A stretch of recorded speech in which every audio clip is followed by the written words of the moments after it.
But let's get casting music going.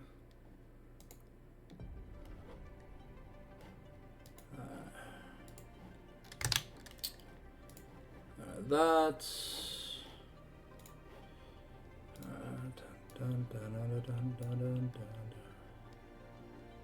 Het is just like here.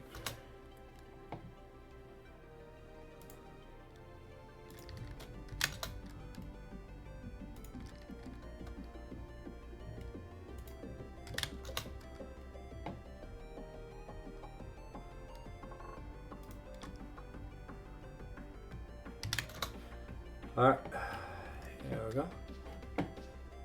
That's this. Refresh that. We should be live. Okay.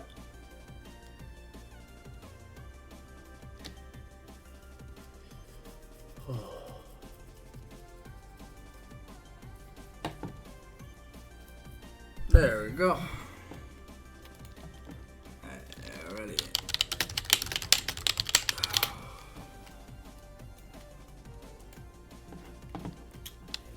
Alright, welcome to the live stream, ladies and gentlemen.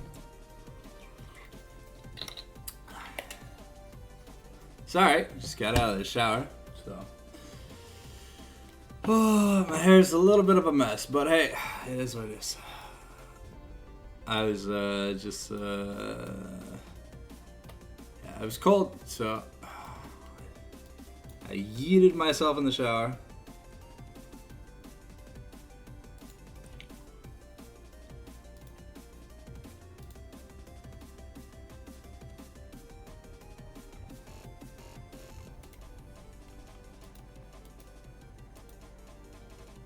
Alright, looks like we've got the 1v1 that will be casting.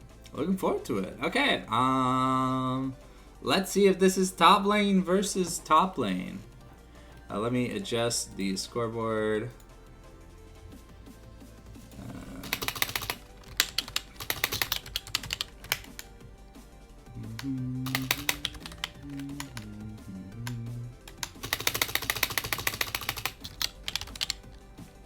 There we go.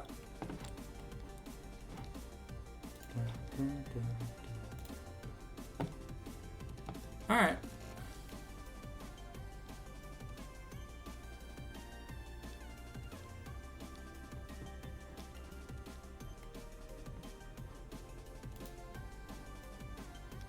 Huh.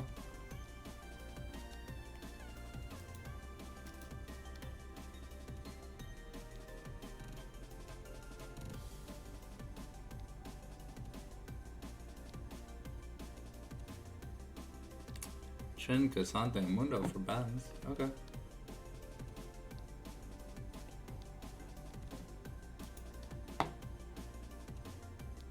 Why are there two people in?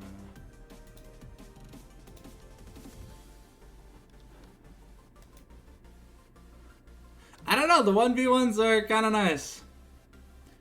It's a fun bonus little cast. Yo, what's up, Zavi? Alright, so here we go. I'm gonna pause this as we get into the game. Let me just get the Twitch chat back up.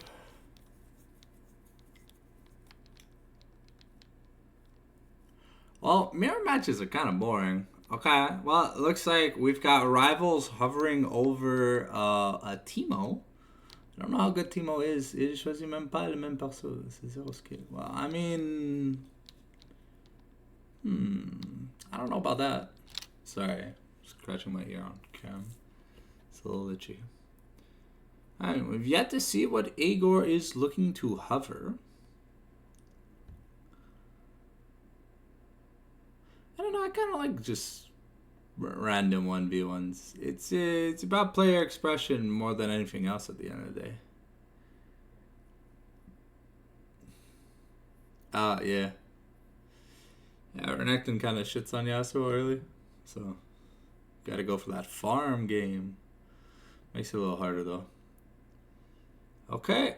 Alright, well, we've got Agor hovering Renekton. Okay, the Renekton is locked in. Death Knight is still thinking about his pick. Currently hovering Alistair. We're going to hop over to Yon, a matchup that you'd probably see in the top lane.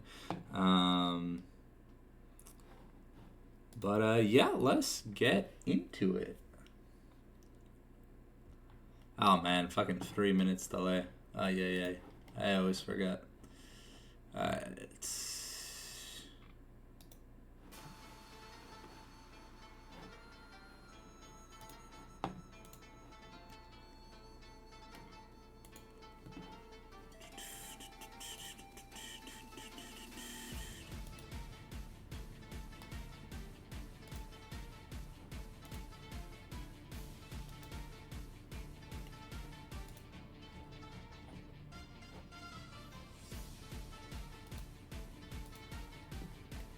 All right, so matchup-wise, I'd say Renekton is heavily favored, especially because he can Ruthless Predator the Yon W, remove the shield, do bonus damage.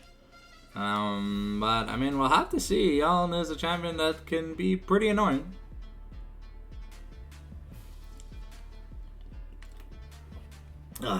We got about 2 minutes before we get into the game, ladies and gentlemen. So settle on in. Music will be paused in game because we'll have live audio, but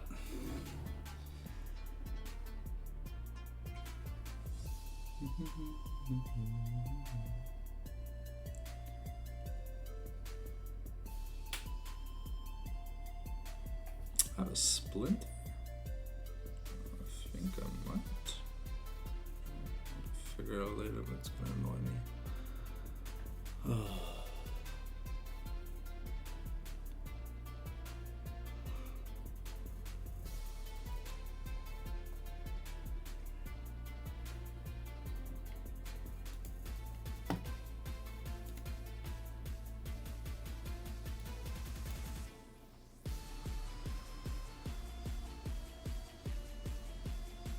Oh, Yuzu has a scrim. Okay.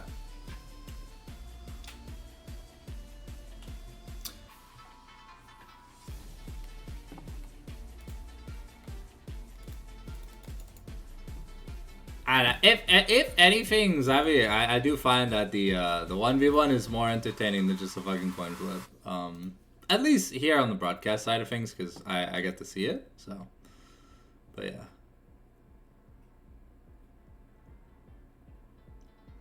Alright, here we go. We're loading in. That means it's time to pause the music. Alright. So we got double ignites. So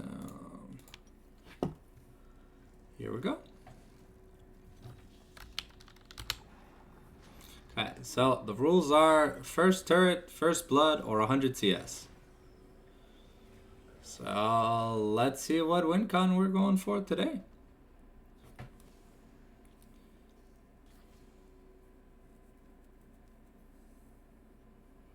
Welcome to the Howling Abyss. Oh, right. Oh, in customs, it doesn't change the announcer? Wait.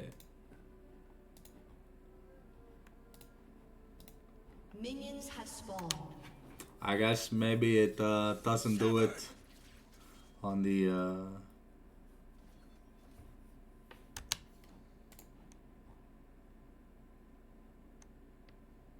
Okay.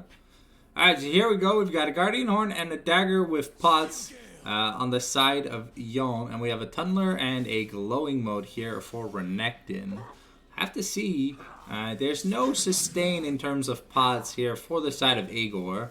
But his Q is pretty good. However, Guardian's Horn does give passive lifesteal. So Yon will be able to heal up on the minions. So far we have a little bit of a lead for Death Knight, but once Renekton gets his Fury going, should be able to start clearing waves pretty quick. I'll have to see who makes the first move in the trade. Okay, Death Knight just going for the little poke approach. The enhanced Ruthless Predator going to be proc, but Death Knight just walks on the health pad and it's just going to heal it back up. We're going to be taking an insane amount of sustained damage. I don't think the items bot really reflected what he wanted to do in this at least early phase. Dominus is a hell of a powerful ultimate, but yeah. And so far, Death Knight's had 100% control over I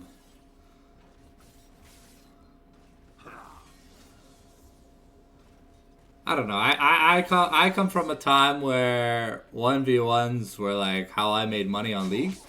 But I might be a little biased. Okay, they both hit level 6. The Young probably gonna look like a fate sealed, and it's gonna be decided. It's over. Alright. Well, disappointing performance from Agor. And that's gonna be that. Alright, so we got side selection here for the side of Rivals. The lobby is full. Tazy, can someone move out of the way? I can't join.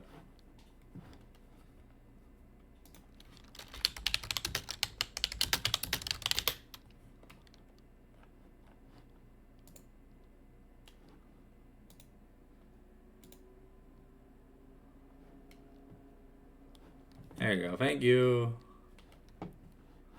Alrighty, get the music back up.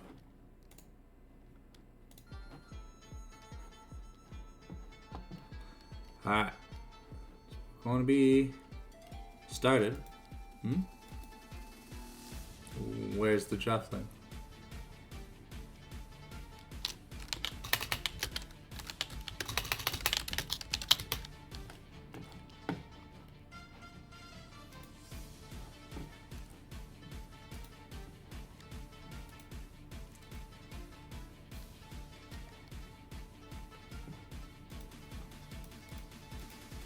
Alright, well, I guess we're just gonna wait on the link for the champion select. Hopefully someone will post it. Thank you. Like, why do we start before I got here? Like,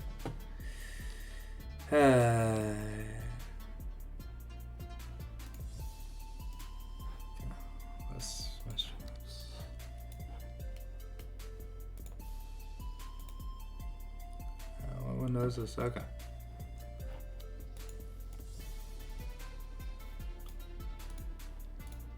There we go. Okay, so here on the side of Rivals, we've banned Calorzion, H2O's, Amumu, and Tazy's Ezreal, and we first picked Ashe. And here for Plume, I don't know what the third ban is because the software is garbage. But we've banned Graves away from the jungler on Rivals, and the top laner is Cassante. And we're looking to take Nautilus. Though, you know, Braum is open. Maybe Junpei doesn't play Braum. Okay, looks like we're gonna lock in Nautilus, and now we're hovering over Jinx. I mean, overall, not that great of a matchup into the Ashe itself. I mean, it's about as 50-50 as it gets, but we'll see if it gets locked in. But it would be it's at least a strong piece of engage here for the side of Plume.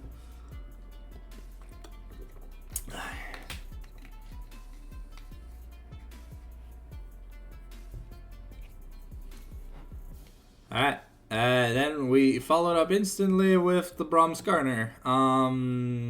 Given that there is no contention here, Ashe Braum definitely a super powerful bot lane, something that we have to be careful about.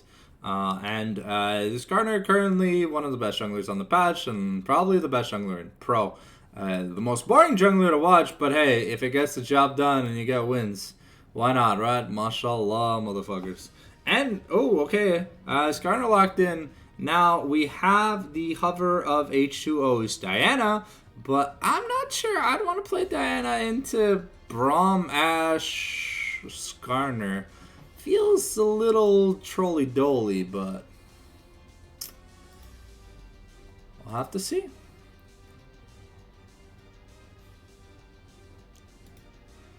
We got 5 seconds left on the clock. What are we gonna look to pivot to? Or oh no, okay, so it seems to be like a pretty big delay.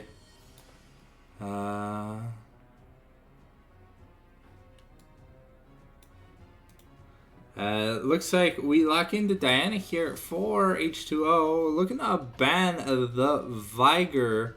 Okay, so there's a decent delay between bans and hovers. I don't know if it's a problem with the software, but I think the draft law works just as fine.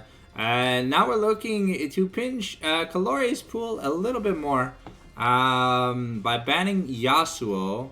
And if we're banning Dash Champions, that means we're probably going to be banning Vex. And so now I think the Vex is going to get banned, and now we're hovering Mordekaiser. Jesus, this draft is a mess. Before the picks are even locked in, the next ones like are seen on screen. Like, what is this? Now we're looking to take away Igor's Mordekaiser away. It signifies that we would probably want to play something like a tank in the top lane, maybe like an Ornn or something. We'll have to see if that is what gets locked in for the ban. Okay, Kalor here going to be hovering the Orianna. Okay, so Orianna is able to use Diana and Nautilus for the ball delivery system. And it looks like Orianna is going to be locked in. And now, for the side of rivals, we're pivoting between different mages that we kind of want to go to. We'll see which one gets locked in. I'm not too sure. Yeah, there's like this weird ass delay. Okay, it looks like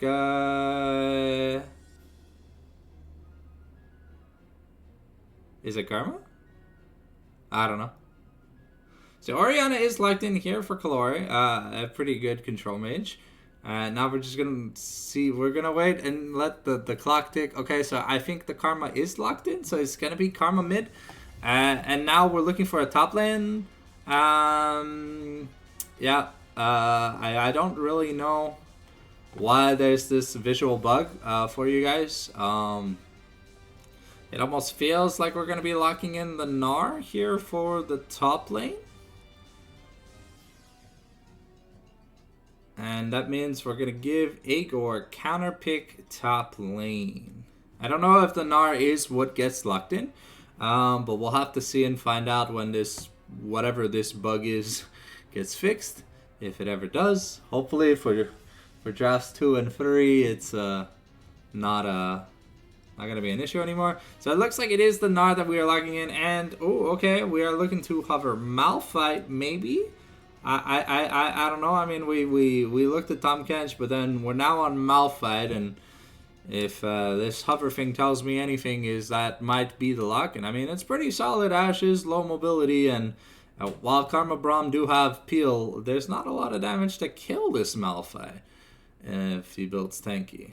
But we'll have to see here. Alright. It looks like that's going to be the drafts concluded. Alright, let's get into champion select. Alright, well, things seems to be proceeding along. They seem to be in an accelerated pace. I'm not too sure why they're in such a rush. But, yeah, I'm not too sure. Okay, so Syndra was the first ban here for the side of Plume. Okay. Alrighty. Well, we're going to be getting into game soon.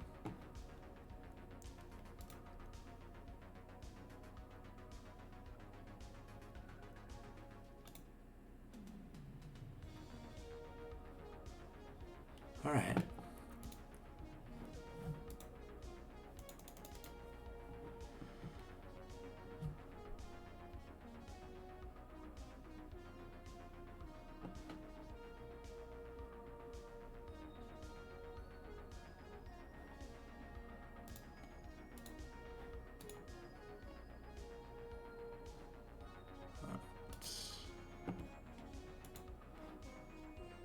Okay, I mean, Gnar into Malphite should be Malphite favored, especially because the entire top side, well, the top side is just AD. There's like barely any magic damage here. So like once Malphite gets plated steel caps and like a Bramble Vest, I think he should be fine. Might have to be careful for like the all-ins with like the Meganar and the Wallop. But outside of that, I think Orianna Karma, very boring lane, just going to be farm centric. Not much kill pressure unless Karma oversteps. And Jinx Nautilus versus Ash Braum. Is Ash Braum favored quite heavily? I think Diana's going to be looking to just power farm through this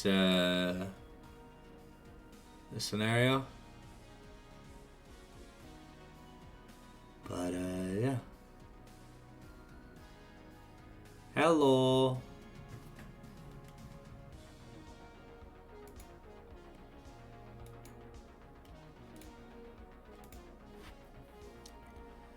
Alright, hey, so this is your 3 to 4 minute warning. We are about to enter spectator delay, so if you need to head to the washroom, grab a drink, or get some food, make sure you go ahead and do so. And the music will be paused while we are in game, because we'll have live audio. Well, I mean the game's audio. Yeah. So let's look forward to it. I've never seen Rivals play, but they're undefeated, so that must mean something. So let's see if their macro is as good as they make it seem. We'll have to see. Now enter the 3-minute spectator delay. So once we get to once we get into the loading screen, I will be turning the playlist off. I'll be pausing it until we get out of game. But yeah, all right.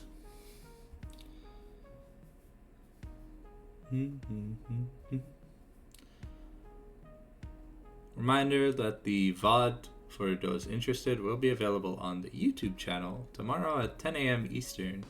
For those who want to use it for study cases and other stuff like that. Do daily uploads on the Fallen Sanctum YouTube channel, and would appreciate a subscribe if you don't mind. We are getting real close to 1,000 subscribers, and that'll be the next step in maybe allowing me to chase my dreams. Anyways, we've got 2 minutes left. We got the Brinstar theme playing, and predictions. If I had to, from an analytical standpoint, I think the scaling on the side of Plume is infinitely better, as they have a hyper carry and not an 80 carry.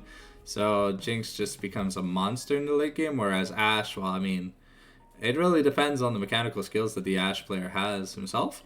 Jinx kind of, like, any assist means you kind of just win a team fight with the Jinx if she's not like 100 to 0. Orianna scales better than Karma. I mean, they are gonna lack a little bit of peel, but they definitely have really good ways of getting on this Ashe. This Ashe is ever the problem, and she doesn't have flash. She's dead. Yeah. But we do have to be careful. I mean, the Braum Shield is able to interrupt at least the initial damage of the Shockwave. Won't be able to stop the suckant from the Shockwave, but if positioned carefully, can at least block the Shockwave damage. And any command attacks or whatever, it'll be able to absorb the ball. We'll have to see how this Gnar fares, because I'm expecting Rival's top laner to be split pushing most of the game, if anything, as they don't really have a good front to back. So it's going to be like a 4-1, but Rival's team has very low damage numbers. Alright, let's pause this as we're getting into the game. And good luck to both teams. I want to see a nice, clean game. Alright.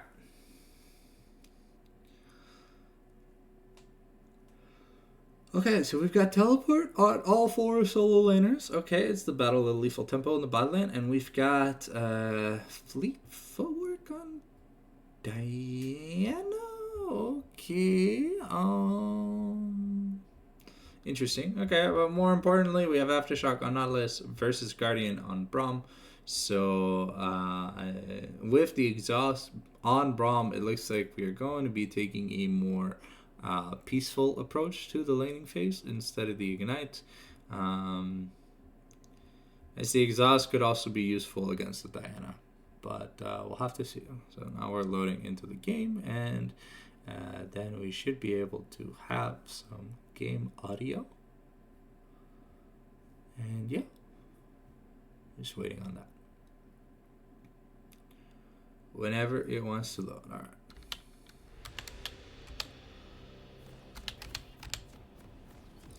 All right. Second terms, looks like we want a bot side brush defense here versus a top side rush for rivals. So we'll see if they end up meeting each other past the initial cheese. Oh, we're going to be hiding in a bush. Okay, so we're going to set up a death rush early on.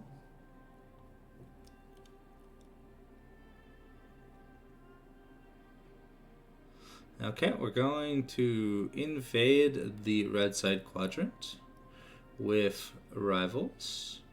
Make sure to not get caught by the turret's vision.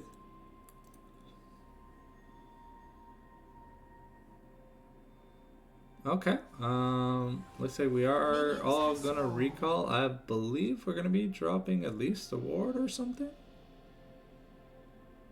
Okay, we are going to put a ward on the Raptor camp. We don't have a sweeper, so we are going to spot. Kalori going to take the first bit of damage in the lane with the Mantra Q. I'm going to call it Mantra Q because I don't know what it's called. I know the shield is called Inspired, and yeah, the W, I don't know its name. Okay. So, Karma's goal in this lane is to whittle down the Orianna while trying to save as much mana as she can to just clear the wave with Mantra Qs. And whenever she has a Q or a Mantra Q, her hitting a minion that Orianna is next to will technically be hitting Orianna for the same amount of damage. So that's what Karma is going to look to do for the majority of this laning phase, and with jungle assistance, probably like shield up, click roots, and pray. Okay. Looks like Skarner having a little bit of a slower approach on his camps. Diana already a camp ahead. Okay, no, they're tied up. Alright, Malphite going to Q poke build. With the Arcane Comet. No point in taking grass against a champion that you will barely hit. The hook lands on Jonpei, but the Braum passive forcing the flash away from the Jinx. CB the Barbarian was taking a little bit too much damage. But be careful, we are in hook range. Ashe has no mana, and Diana is closer than Skarner is right now. Skarner looks to be making an early side play. Reminder, we did burn the flash on Jinx, trying to secure the kill on Braum. So while Skarner is skipping a camp, the Ixtal Impale is going to be channeled, going to grab, and Tazy's going to go down to Eyesight. Jonpei here in a little bit of trouble. But not going to have to burn his flash. Going to live. Diana successfully finishing her first full clear. Death Knight and Kalori are just trading.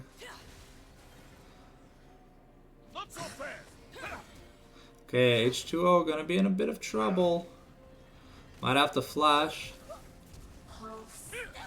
Okay, Death Knight going to take the kill, rooting the Orianna. Oh, they're not going to have enough gas in the tank. A little bit of a bad start here for the side of Plume. A blunder Oh, Daisy. Daisy, no. Okay. Very unfortunate. Junpei's in the mid lane trying to help Oriana get a reset. And he might die.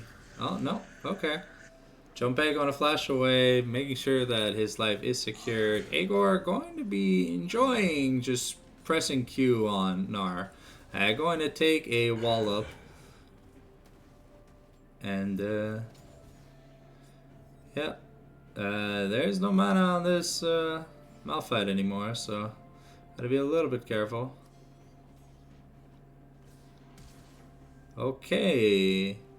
The early reset from Gnar allowed him to get a call. Malphite had not yet reset.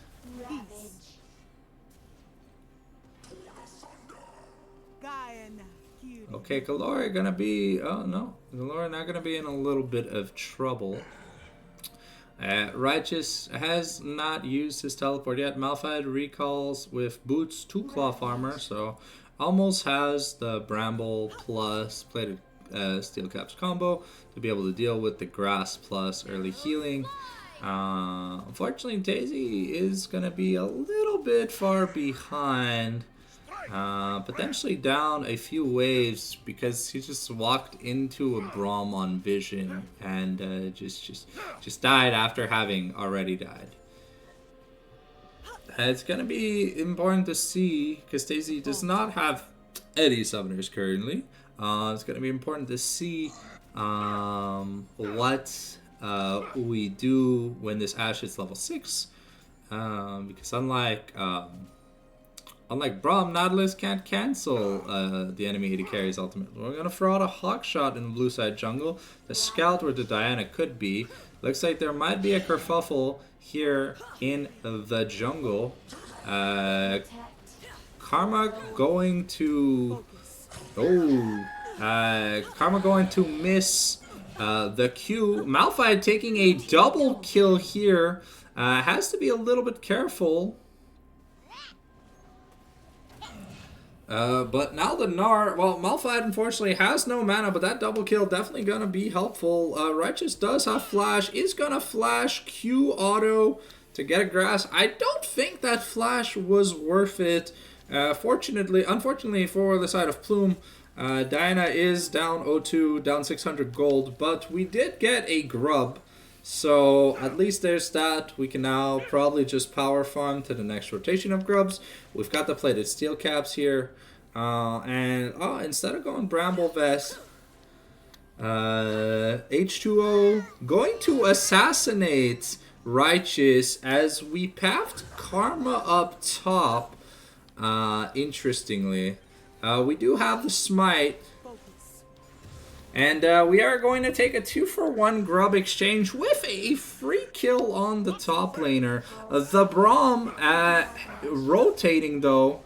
The Shot Impact gonna knock H2O into the wall. The Karma Root gonna come through. Braum stealing the kill that was confirmed.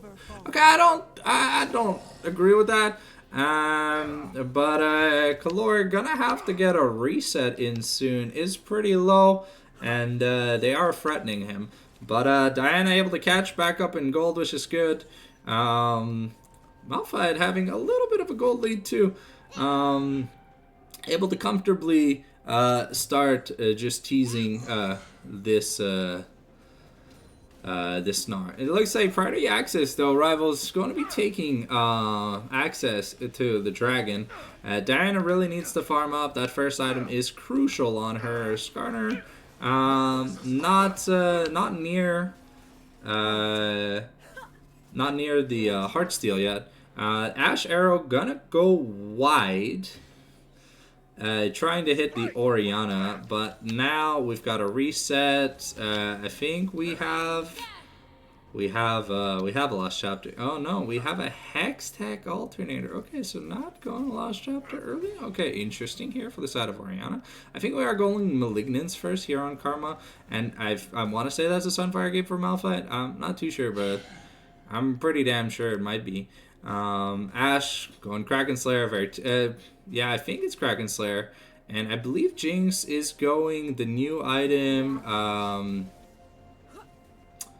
Yuntal's Wild Arrows.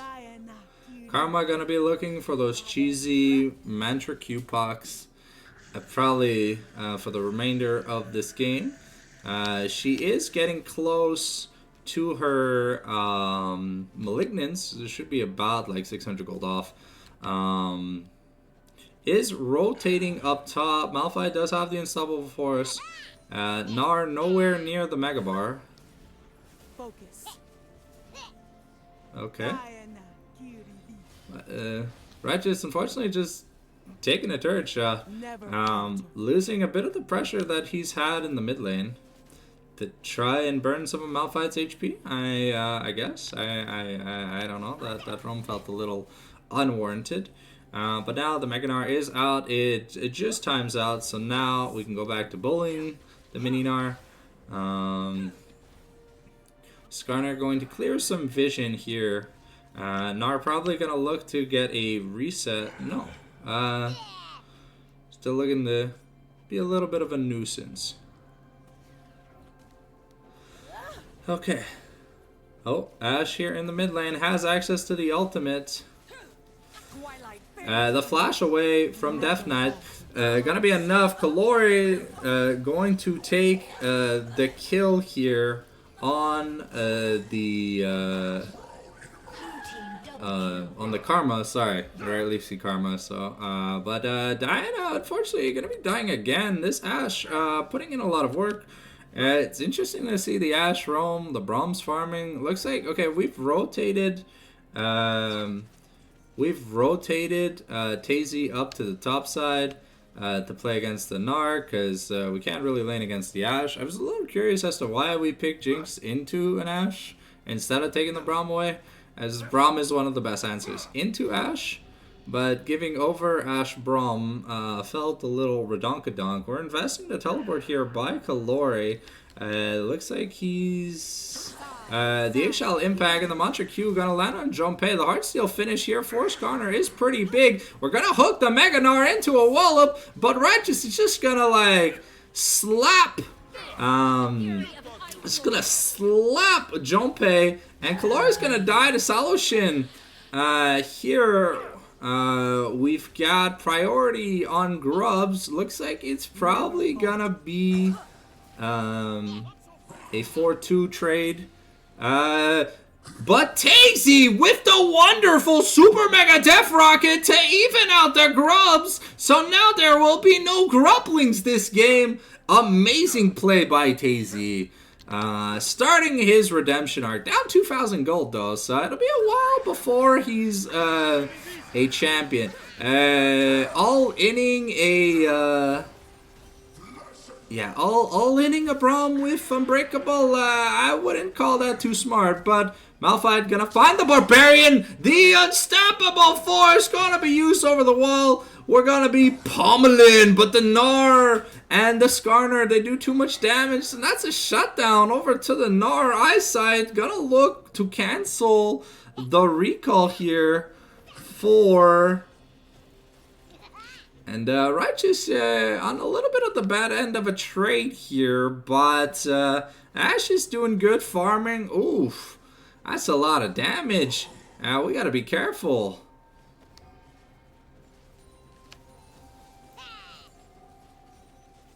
Yeah, Diana might be dead here. Okay, Junpei going to take the kill here, forcing the flash on the Skarner. The command shockwave gonna be enough. We're going to zap zap zap, and Tazy really wanted that kill, but unfortunately did not have any mana to use his rockets. Karma with the Ludens. Okay, interesting build, but you know, like Malphite has a Sunfire Cape and he's got his Q, so you can't slow him down. But we've got a decent gold lead here for Rivals. So Plume have a lot of work left to put in. if they want to get stuff done. Okay, Righteous going to burn his jump backwards. Focus. Okay, that route from Karma goes really far. We're going to find... oh no, Agor flashing into the wall. The Super Mega Death Rocket gonna come down. But I don't know if it's gonna do much. Righteous gonna take a turret shot. But we've got the Gnar. Oh, and Tazy gonna outplay the Gnar by just auto-attacking. Righteous playing these trades pretty badly. We'll have to see some the Wits End first on Gnar? What's... Okay. Interesting build. Probably would have gone something like a Black Cleaver to be able to help. But I think now is what he's going for. Okay, so still we're down about 3.5 thousand gold here for the side of Plume. Ashe unkillable so far, but we have the wild arrows at least for Tazy. Down to about just 1,800 gold difference. The rift is going to go to Rivals, and Rivals is not gonna forget to pick it up, right? Okay, no, they remembered. They don't want to get roasted. Well, no one wants to get roasted for forgetting the Rift Herald. And we've got Diana's Lichbane and Merc Treads. So now she's got to start working on a bit of damage. Well, she has her 1v1 item. The root's going to come down onto Calore. But at this point, the Eggshell Impact not going to find anyone. The Impact going to be invested. But we're not going to find anyone because we didn't go Malignance. We didn't really have the damage to kill this Orianna. Super Mega Death Rocket's going to be passing by as a cosmetic ultimate. But that was a lot... that was a lot of time wasted in the top lane trying to get Calore. We blew his flash and his ultimate, but I mean the Orianna ultimate is like really low cooldown. And... though we do have a gold lead, I'm really surprised we're not getting a Malignance on Karma. Like, the whole point of playing this champion is to munch Q. And if you're not going to do that, well, I mean, why are you picking this champion? Like, at this point, with this build, you could have just played Ahri. But, I mean, Ahri would like a Malignance too. Tazy, let's be careful. We do have the Enchanted Crystal Arrow. We are starting to stack up the crit chance here on Tazy. Malphite working on his second item, probably a Thornmail. We have the Unstoppable Force, and the Malphite is making his way towards the mid lane, but going to be spotted with that Hawk Shot. Calore and Death Knight is going to be doing this back and forth dance. Jonpei going to invest the Nautilus ultimate onto the Skarner. H2O, we're going to find the Ashe!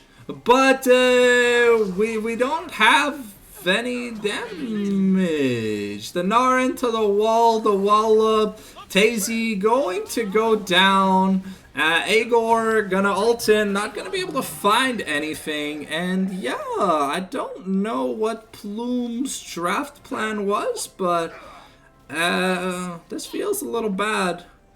Okay, we're summoning the Rift Herald in the mid lane. This Ashe, unstoppable. Gnar, super fed at this point. Okay, so that's gonna be a pre-20-minute inhibitor. And we have... oh, no? We're not taking the inhib? Okay, now it looks like the Rift Herald is going to die before the charge comes out. Braun going to get caught. Oh, and H2O...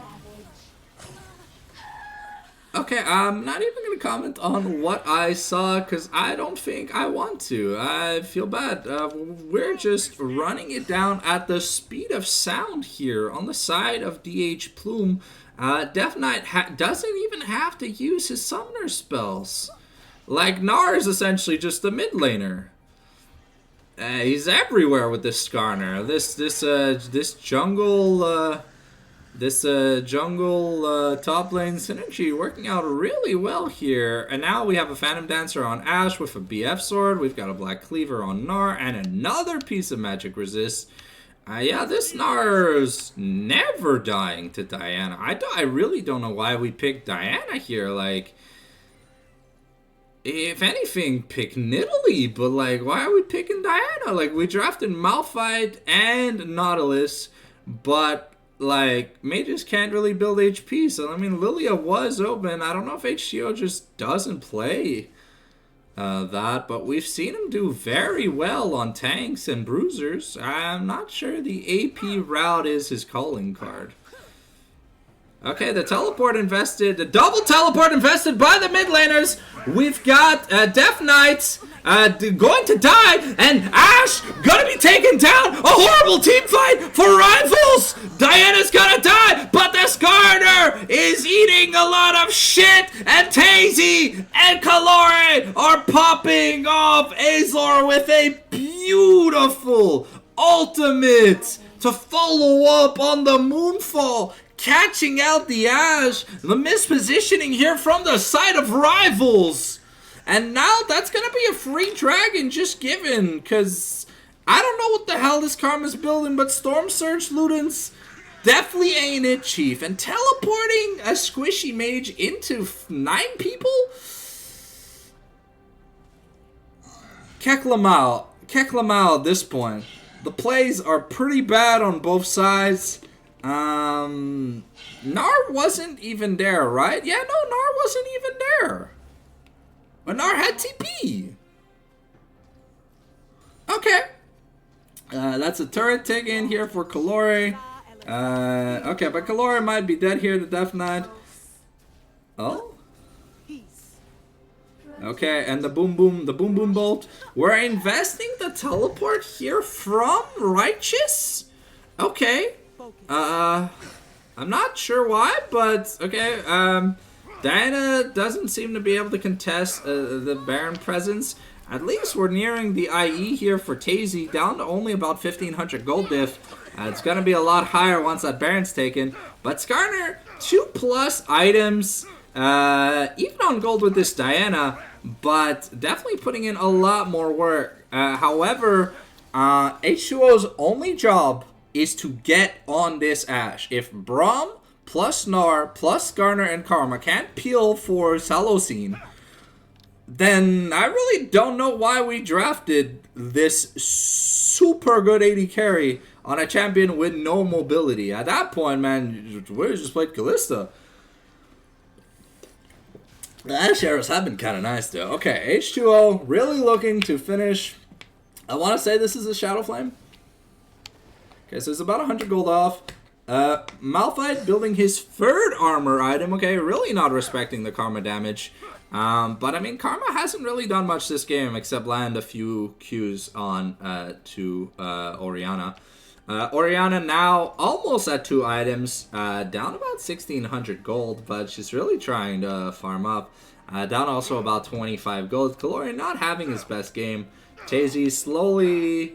Tazy just gonna walk back to base because he knows he has his Infinity Edge. And now this is the point of the game where if you make a mistake in a team fight and the Jinx is not like turbo killed, this starts to hurt. To 50% crit on the Jinx. But Righteous, 2.5 items. Putting in a lot of work. The Braum gonna come in. Junpei gonna get stunned up. The Glacial Fissure invested. The Unstoppable Force gonna be used, but not on the Gnar. Just used on Super Mega Death Rocket. Forces the flash away. But Tazy here going to cleanse the Ashe, but then he just dies. Okay, well that's an inhib for rivals at least. I mean, even if H2O gets on the Ashe now, I mean, there's no damage to follow up. Except maybe Kalore. Okay,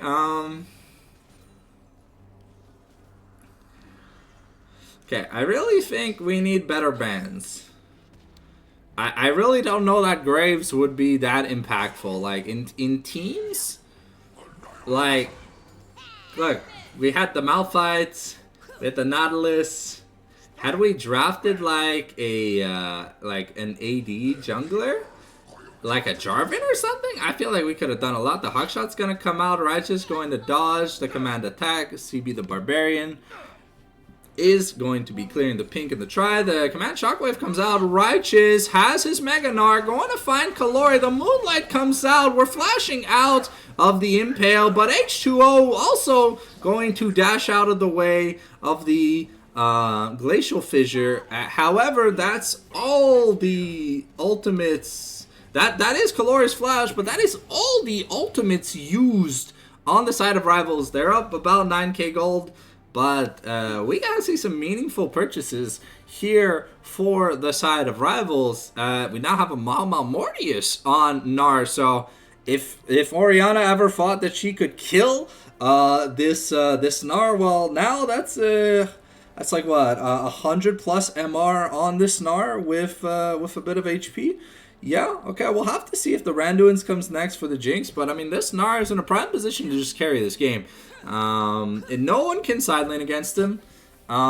This Karma build is interesting. I mean, if we just build Malignance, we would have won the game already. Okay, Righteous gonna hop over the wall, but going to find H2O. The double Gnar into the wall. We've got the Crescent Stride, the Ashe arrow onto the Malphite. Malphite's not taking a lot of damage, just gonna ult away. The Skarner Q going to find people.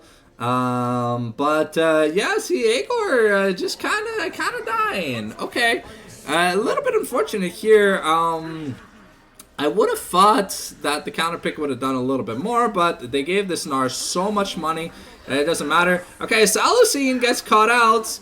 But he's so fed at this point that it doesn't matter, and Skarner's just like looking at people and they die. Like, he is unkillable. Rivals putting in a lot of work this game, and the draft overall from Plume was fucking disastrous. If they draft like this, bro, that's gotta be the cleanest 2-0 against them that I'll have ever seen, and the game's just over. And yeah, that's it for game number 1. Let's head into the lobby for game number 2. Looks like we might be having Agor here, DH on a blue side. Yeah, Rivals putting up a hell of a performance. That Gnar, the amount of like multi-person Gnars into a wall with follow-up, and then we had the Ashe Arrow, the Glacial Fissures. Shit was crazy. All right, I can see why Rivals has their current record. Their macro wasn't amazing by any means, and the builds were kind of dog shit, but I mean, when you have so much money, you're just flaunting for team fights at that point, and yeah, it's just that. It was just a draft diff. Like, I thought the Malphite would have done a little bit more, but like Tazy getting killed 2 times within a single minute, it felt really bad, and like, you know, it's just like, you know, sometimes there's only so much that you can do in a game. But hopefully we're going to see a bounce back here by Plume in game number 2. Would love a game number 3. Because the team fights, some of them were pretty close. And there were opportunities where Plume had ways back in. Like, there were a few team fights where Tazy started popping off. And here we have the draft link for game number 2. It'll be up in a second. Give me a second. Let me just pull up OBS. Okay. So we're just waiting. Let me update the scoreboard too. Players are just positioning themselves. There we go.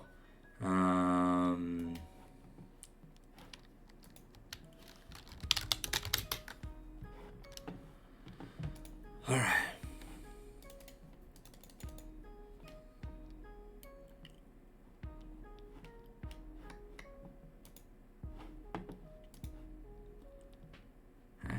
Welcome to the chat, Ali. Welcome to the chat, Mirez and Rivals Orgs.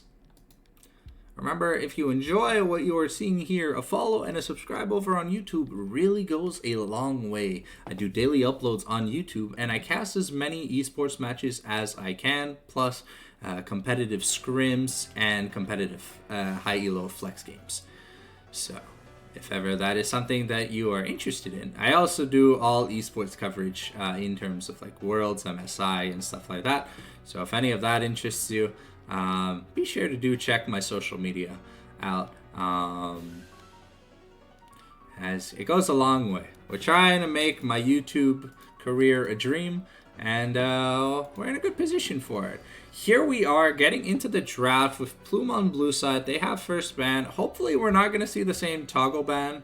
Control Shift Z in game so you can zoom out a little bit like other podcasts. Are you mean to like lower like the... You're welcome, Righteous. You played really well, by the way. But yeah, okay, I'll try that. Okay, so it looks like Plume is going to be banning away the Cassandra. We're still going to be banning Kalor's Yon here. We're going to be banning Death Knight's Syndra.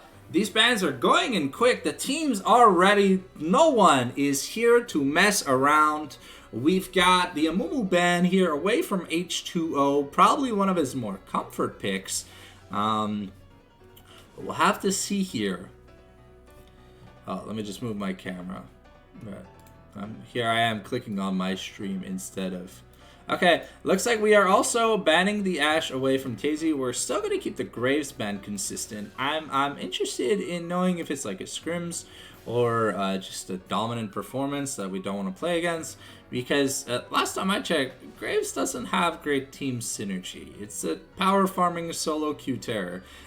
We've got the insta-lock of Lux here. Now this could be a flex between... This could be a flex in between Kalore and Junpei, but we'll have to see. But the Skarner being unbanned once again means that we can probably just lock it in. It's free. It's so good, scales so well, does so much, but we're pivoting in between Skarner and Sejuani. We are going to lock in the Skarner as it is just the more busted pick currently. And now we're on to pick number 2. What do we want to pair with a Skarner? I mean, Death Knight had a good game on Karma, but like I just don't feel like he did anything. But if it is Kalore on Lux, I mean, you can just pick the Galio here and then go carry mode. Looks like we're just going to go back to the Karma. Hopefully, we adapt the Malignance build because I feel like it would have been so much more impactful. Karma just never had her ultimate. Okay, H2O with the Nocturne lock-in. Okay, we've got Nocturne Lux. Okay, that's the turning off the lights before the Lux ultimate. And a Twisted Fate Hover. No, Tazy. Tazy, no. What is this? Tazy. Unless this is Junpei's Lux, and this would be Kalore's Twisted Fate. I mean, I don't mind Twisted Fate mid as much, because like TF Nocturne is like a Worlds combo, but it looks like we're just going for the Fox Mummy Ari herself. Probably one of the best AP mid laners on the patch after Syndra is banned. And now we've got a Zillion Hover? Okay, Rivals, I like what you're cooking, but remember to turn the oven off if you lock that in. Because right now, we don't have any damage on the side of Rivals. Like I said, Karma didn't really do any damage last game. So if this is... Okay, no, it's a Renata pivot. Okay, so we actually have 0 damage. So now here from the side of Plume, I'd love to see a Kalista ban, and I'd love to see a Varus ban. 2 very impactful champions with that support pick. Of course... this could also mean we have Karma Renata. This could also mean there's an Olaf coming in the top lane. Because enchanters really love buffing the shit out of their Olaf. We're banning Mordekaiser here, banning Varus in exchange, as I predicted. And now we're waiting on the second ban. I think here we would probably want to ban a tank. So probably Ornn is probably a good ban, or Malphite if you don't want to play into it. But I mean, Renata is really good against Malphite. You just put the bailout on the AD carry as the team fight starts, and it doesn't matter! Okay, looks like we are banning Caitlyn here on the side of Rivals to stop the T1 bot lane from happening. So people are predicting that, so it is Junpei's Lux. So now we'll have to see what this last ban is here for the side of Plume. I want to see another AD carry ban. Either, oh, it's, what? Guys! Okay, but we're just hovering Skarner, and okay, no, sorry.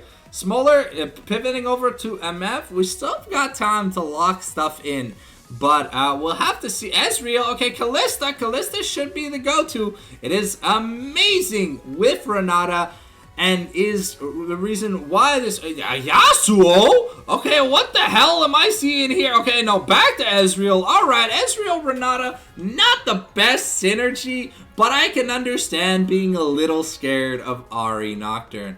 Okay, but man, the AD carry here for the side of Rivals, really playing with my fucking feelings. I didn't know what to say, man. If we see a Yasuo AD carry locked in, I'm like, yo, G2, is that you?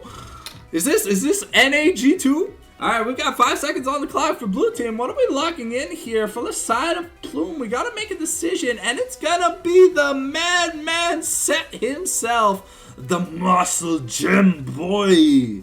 Alright, so we're blind picking the Set.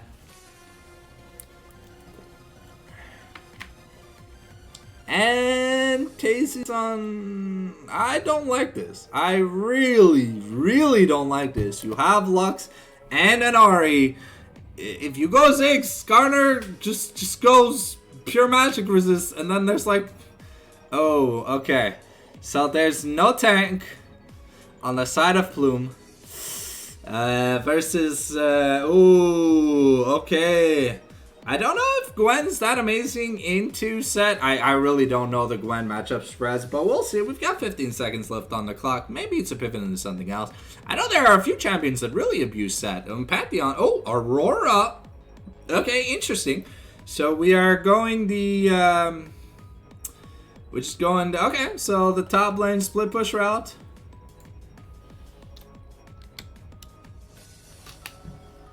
Okay. That looks like it's gonna be the, okay, so we've got an interesting set of picks here for Rivals. We saw Karma and Skarner last game, and it worked out. The Skarner worked wonderfully. Yeah.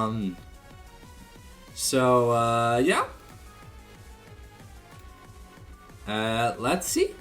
Okay, so Set versus Aurora. Aurora should be able to bully Set in the early parts of the game. Let me turn the draft off so we can see the champion select, and I'm going to put myself here.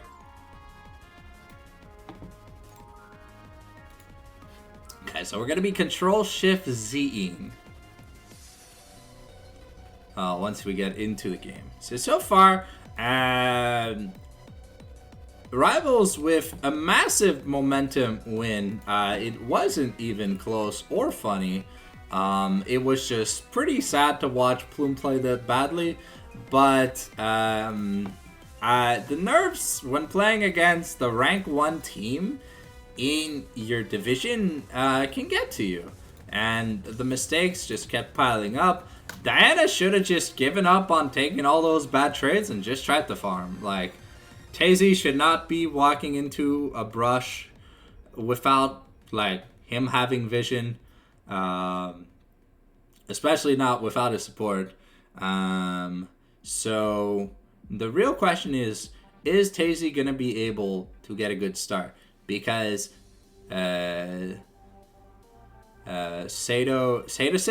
Sadison had an amazing game on the Ashe, getting caught a few times, but overall doing so much damage that it didn't really matter.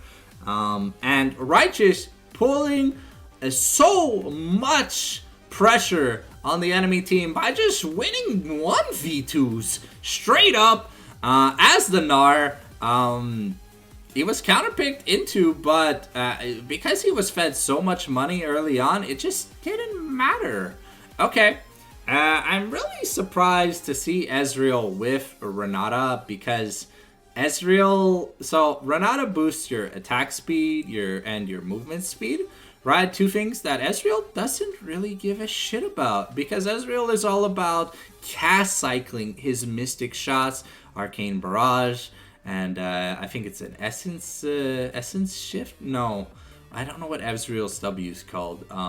But we've got like Ziggs, Lux bot lane, so they should have way more priority than than Ezreal Renata. So we'll have to see if they're able to put in the work and get us to a game 3 because the draft from Plume is pretty fucking awkward if I have to say so myself. And just yeah.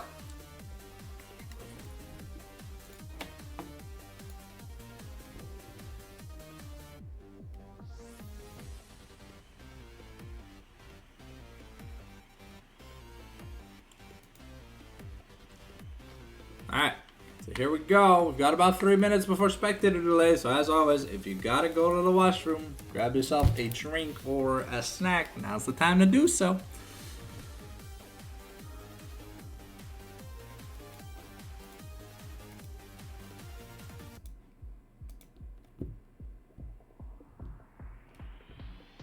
Okay, spectator delay has kicked in.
Alright, here we go.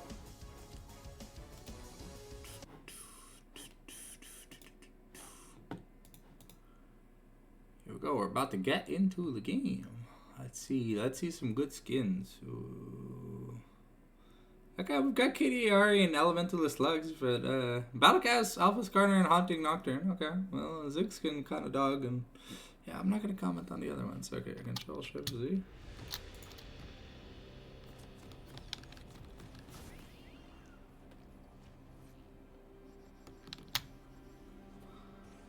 Alright.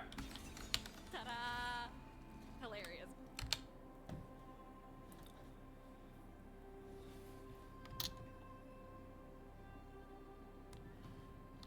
There we go. Welcome to Summoner's Rift.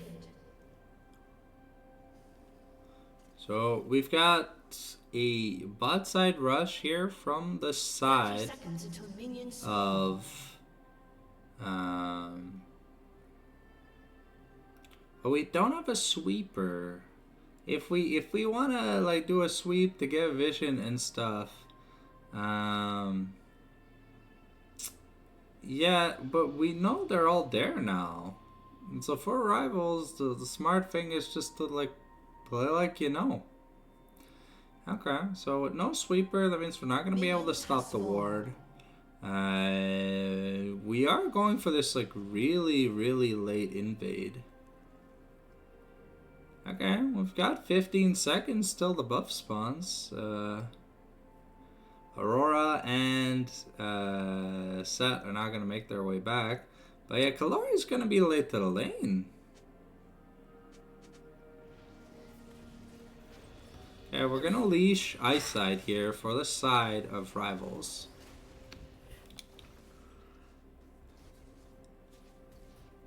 Okay, Karma with first access to the wave. Gonna miss a CS. But Nocturne with a late start. I mean, it's almost 2 minutes and the first camp's not even done for Nocturne. So H2O gonna be a little bit behind. Kalor gonna be missing some CS, and yeah. Igor and Righteous gonna be fighting over some CS. Set does have really good health regen. So we'll have to see if his health regen can outpace. Yeah. Oh, Jonpei with a nice play on the CB Barbarian. Renata going to die to the Scorch from Ziggs. Not wanting to invest the flash to survive. Okay, Nocturne gonna lose his camp and therefore not hit level 3 because Karma just stole the big chicken. Peace. Oh, don't go. Lot 3 on Okay, the root coming out from Karma. Set now going to Haymaker a lot of HP away from Aurora. But yeah, that buff steal is gonna be decently impactful. Okay. Set struggling to farm, but we're hitting the 320 mark. And we've got the first move to the scuttle by... Okay, so Kalori is walking up in the river. We've got H2O. Now looking... It's going to be a smite fight. But Nocturne has it. Okay. That's going to push Skarner away. Eyesight's going to be taking a reset here. Igor got a pretty big wave, but we'll have to see what he can get.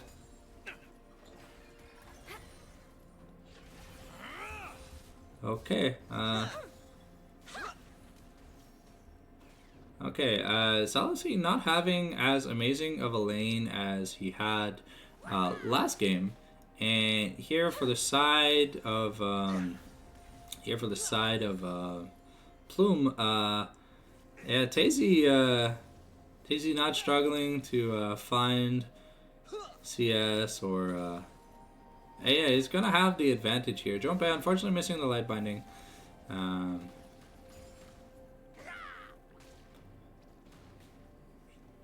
Eyesight, though, is the first to make it here in the bot lane. Has the Ishtal impact. Is probably going to look... The flash handshake here. And the... Oh, okay. Tazy's probably just dead here. And yeah, unfortunately, while the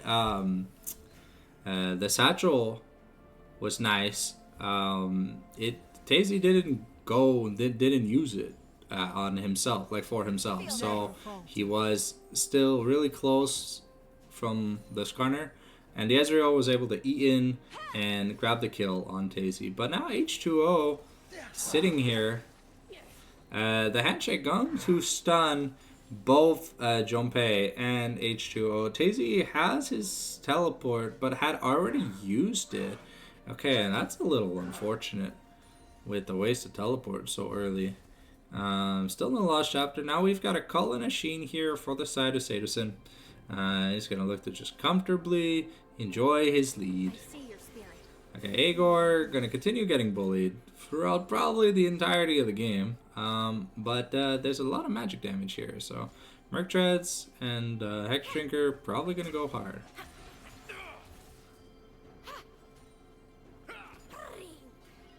Okay. Kalori has enough for his last chapter. Karma taking a reset, unfortunately, just gonna buy garage sale items. Having been pushed away from the lane earlier makes it a little harder to get the last chapter, so they have the seal and stuff. H2O going to take the priority access to the grubs. We've got eyesight here.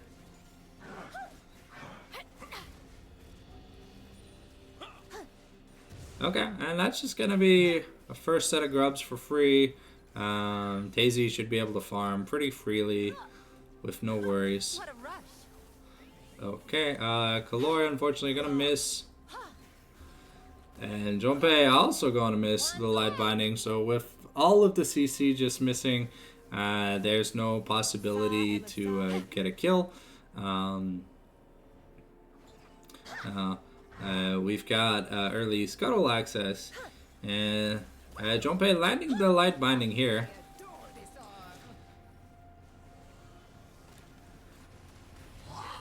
And Junpei gonna live by the skin of his teeth.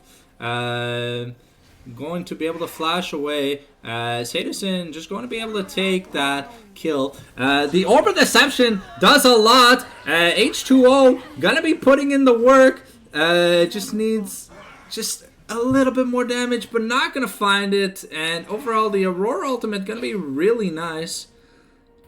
Okay. Okay, I was gonna like, there's no way Nocturne turns this.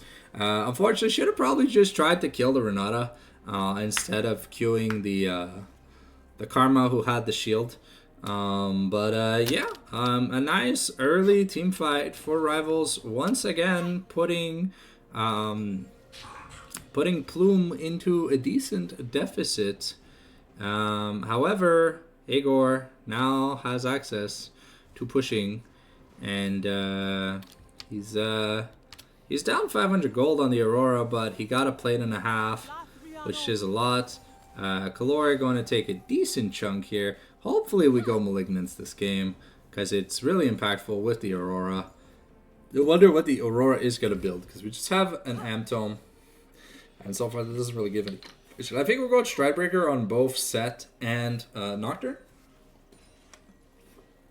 And we've got Eyesight in the bot lane once again, really making sure to camp his primary carry, which is Salison. Kalori going to be taking another set of bad trades. Karma going to be dove in by the Paranoia. The Fear Tether is going to land. The Charm going to land from Tazy, and H2O going to take that kill. Poor Kalori. But, I mean, a Fed Nocturne is a good thing. Agor struggling a little bit with the regen.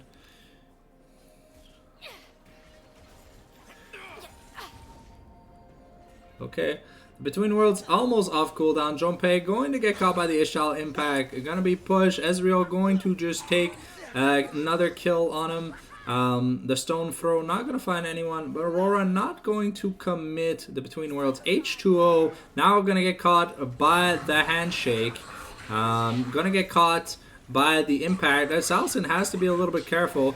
Unfortunately, there is not enough damage to kill Salison as we use the Mega Inferno Bomb early.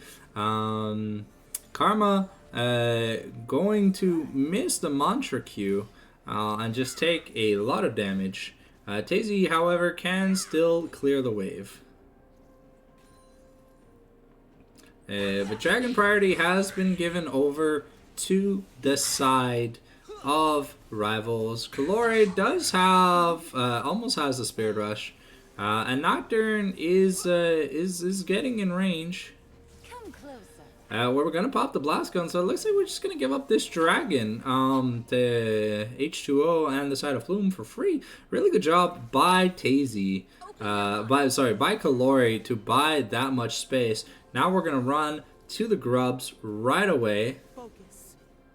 Paranoia is nearing off cooldown, and we have the Spirit Rush, but the set is a little low on the top side. We're going to get the Scuttle first. Skarner is working towards. We did rotate Junpei. We did not rotate Renata. Focus. Okay, the Smite is down. The Ashali Impact comes out. The Between Worlds. Junpei does not have Flash. The Charm's gonna miss. But we now have the Paranoia. And now Skarner going to die. Death Knight also dead here. So that's priority access to 6 grubs here for the side of Plume. Heartsteel, though, is finished for Skarner. So we'll have to see. Renata E. The loyalty program going to be used. We're going to Arcane True Shot Barrage, but it's not going to manage to steal anything. Now, with 6 grubs access, Junpei is going to be back butt. And, yeah. Okay, looks like we've got a, what is this? It's not a Storm Surge. It's a Take it in. Luden's Companion. Sorry, I always forget. Yeah, Righteous going to be laning against the Ahri for a little bit. But now taking a reset, we've got about 1,000 gold. That is going to be partway with we're 350 gold away from the Leandries, which is going to be really big. Skarner here has his Strikebreaker on recall, though. Tazy has to be a little bit careful. Salicine is level 8. And yeah, we're walking up with no... Come on, Tazy, just throw a Q into the bush. Okay. But Tazy not wanting to just Q the bush. But should be able to just clear the wave. Okay, yeah, just peacefully clears the wave. Ezreal up about 1,000 gold on Tazy, but that's mainly due to the 4 kills. Okay, Agor gonna be chunked again. Nocturne still not looking to reset. Has about 1,800 gold. Maybe we look to reset after this. Can't, but we have the Paranoia, but we really want that last item. Some nice chunk onto Salicine, but I mean it's a Lux with a lost chapter, so. Bring the looking glass. Oh, unfortunate. Agor gonna miss that cannon minion. But Junpei is landing some pretty solid burst. Peace. Kalori going to miss the charm. And now Agor has a flank angle here on Righteous. They are pinging that now Set has flash. Okay, and Righteous just gonna get away for free. See my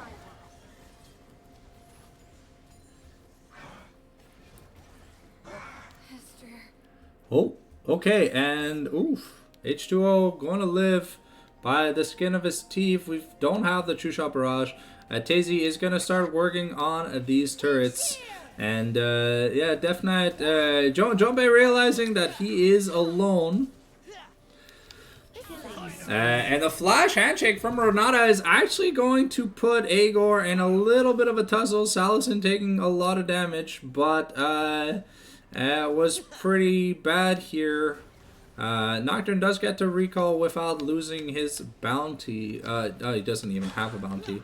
But yeah, that's a Rift Herald for free. Unfortunately, Junpei making a pretty drastic misplay. Righteous finding Tazy. Now Tazy's going to look to a satchel charge over the wall to get away. We have the Malignants here on Ahri, which is nice. And I really wonder what we're going to be building here on the Karma. We also bought the Malignants. Okay, good. So we learned that Mantra Q equals does damage. Okay, well, we got the Sork shoes now, and we're looking to finish the Seraphs on Tazy. Unfortunately, going to be a little bit of the lower damage build variety, but H2O solidly 1,000 gold ahead of the Skarner. Is up a few camps, and so far things are going great here for the side of Plume. They have a gold lead. Ooh, Tazy taking a really decent chunk from. It's just so far it's just Trinity Force, but priority access to the dragon is on the side of rivals. We've got the Paranoia. We're looking for plays. The Lux going to land a really big chunk onto Renekton, but the Between Worlds going to force Tazy to flash away. Agor not having a fun time this game.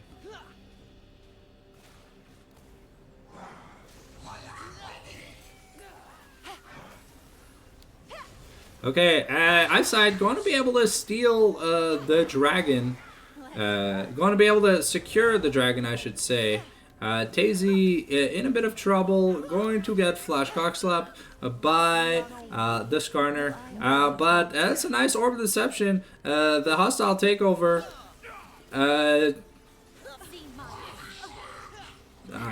I think we should have used. Okay, the Lux ult gonna come out. Unfortunately, a really decent fumble here for the side of Plume.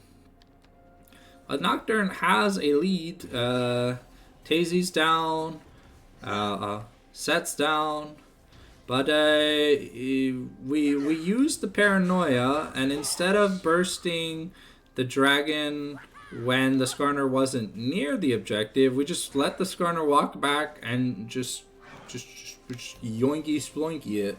No stacks on the Heartsteel yet. But I mean, things are going great for rivals. They took the Rift Herald.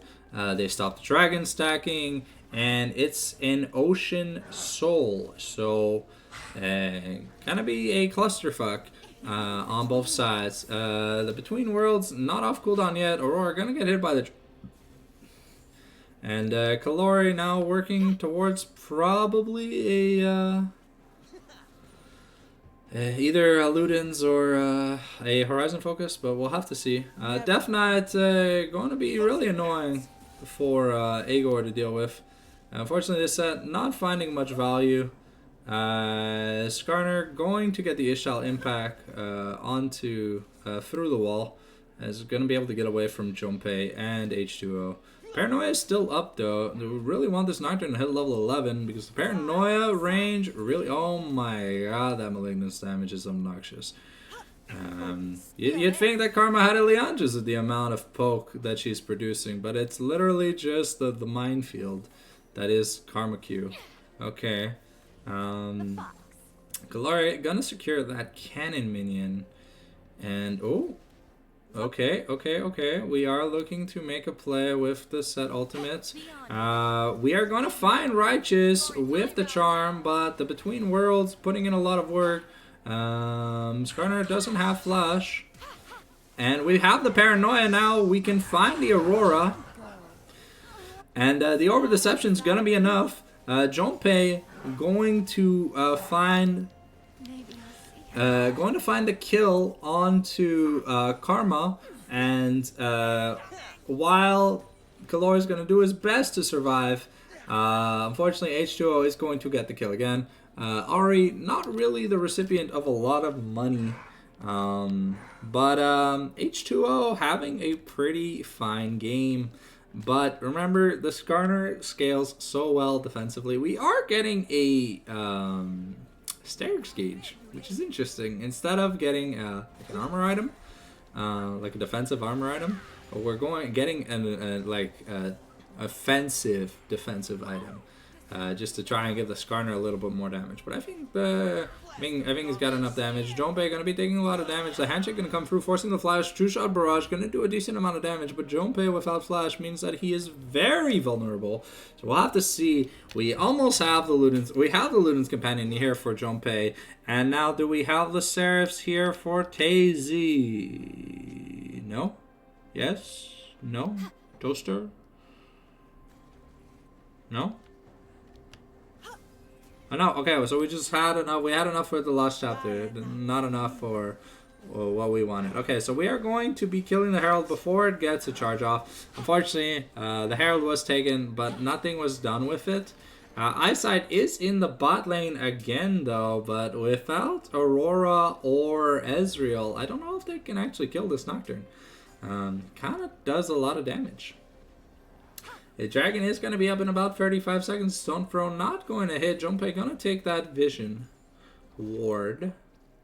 And now Tazy knows that CB is in the bush. And, okay, Salison going to E in. We're getting the Paranoia onto the Ezreal. And,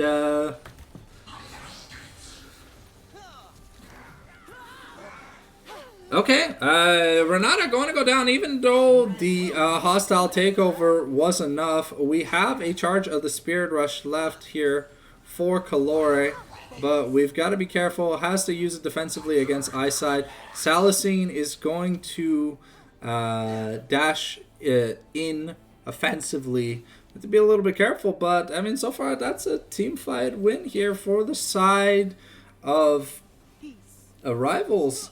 The Paranoia was invested. Nocturne is nowhere near the dragon. Nocturne has no flash. And here we're just getting turret pressure. Okay, Calore does a lot of damage, though, to this Aurora. We'll have to see.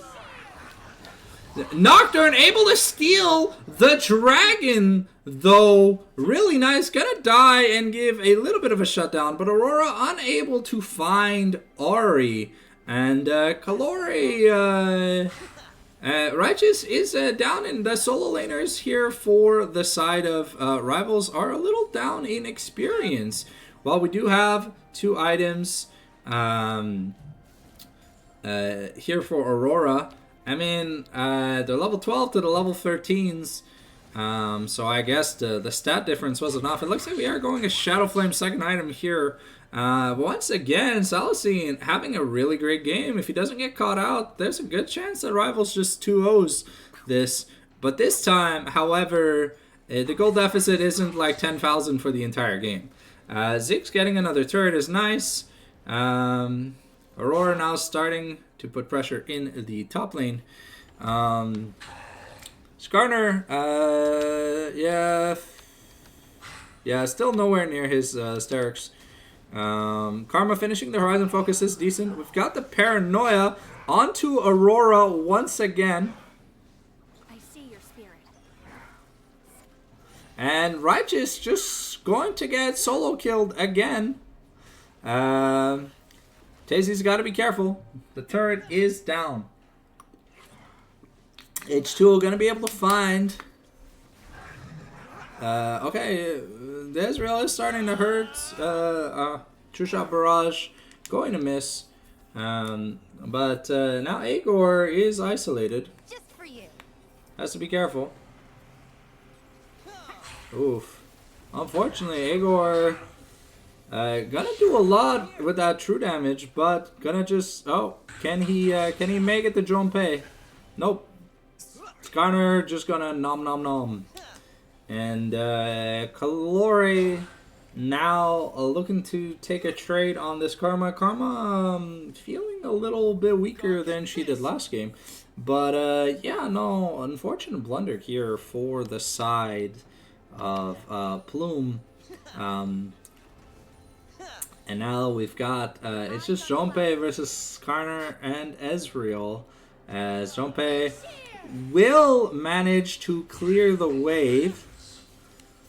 Oh, but now we've got Salicine in a bit of trouble.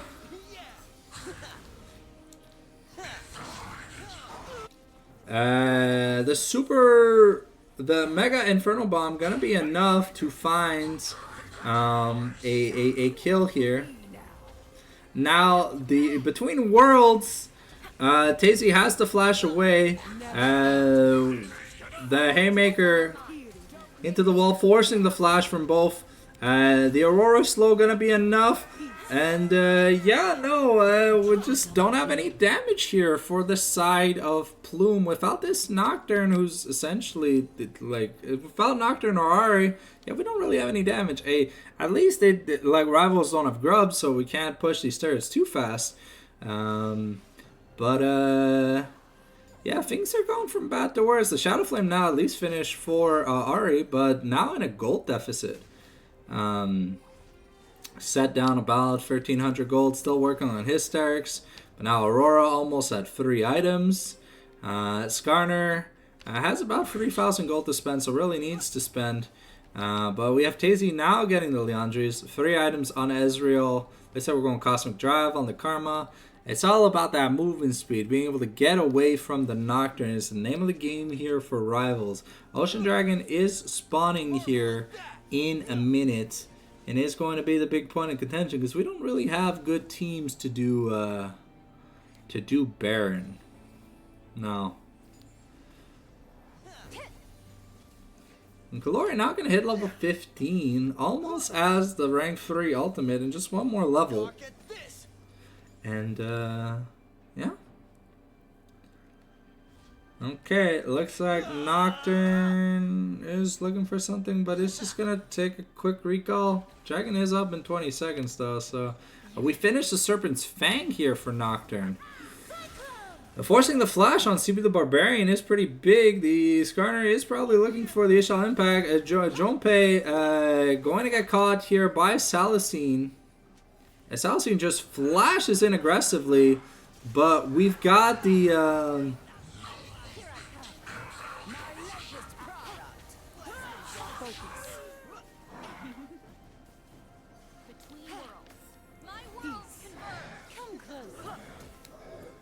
Okay. So we kill the Nocturne. Well, we trade the Nocturne for the Renata. And we lose the Dragon. But we get a tier 2. So at least we're getting some money here. And now we've invested the teleport from Aurora. Let's see if we can get away.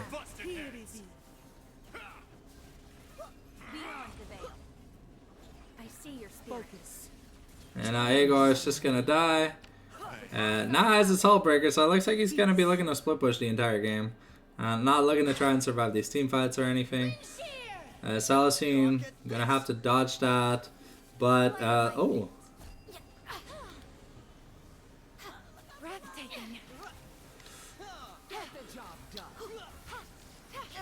Unfortunately, we didn't have the damage to kill the Ezreal in time, so the Renata revive is just going to be enough. Aurora gonna get caught out. And the Ishal Impact going to take them away. Garner just going to kill people though. Salicine, Tazy. Oh!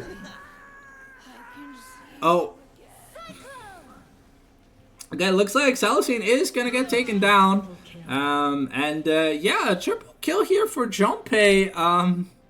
Interesting, but yeah, a weird series of events, but that's a lot of money now on Jonpei. He now has his 2-item spike, Set's teleporting.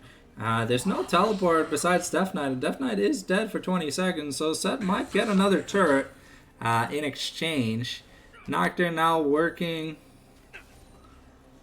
on another item, but yeah, Set puts in a lot of work for objective control. Okay, the Heartsteel gonna be procced. Looks like Aegor is going to die once again. Yeah, flashing into a wall.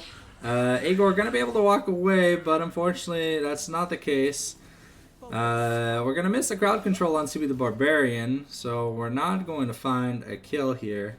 But we did take a turret, so Set now has almost his Sterix, which is good. Tazy has to be careful. Oh, yeah. Tazy has to be careful. As we have the Ishtal impact, and it's looking to find Tazy, but we don't have the impact. Okay. Rivals. Sorry.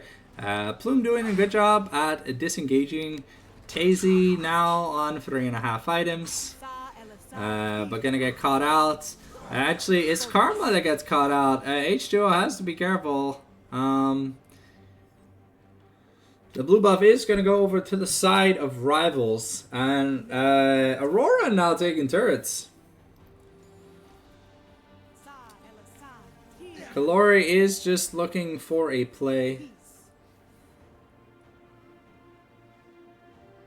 Looks like we're opting for a Baron start here. Salison has to be here though, because if Salison's not here, they definitely can't do Baron. Their team is very, very low damage. We don't have a Leandries on Karma, so this Baron is going down so slowly.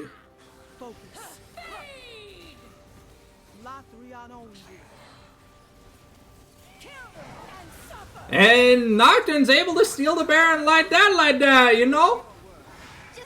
But Kalori has to get out.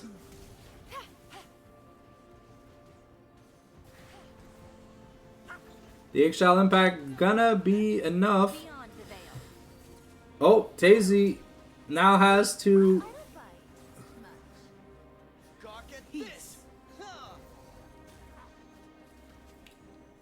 Okay, Set just going to take a turret again. And now probably just, yeah, he gets this in him for sure.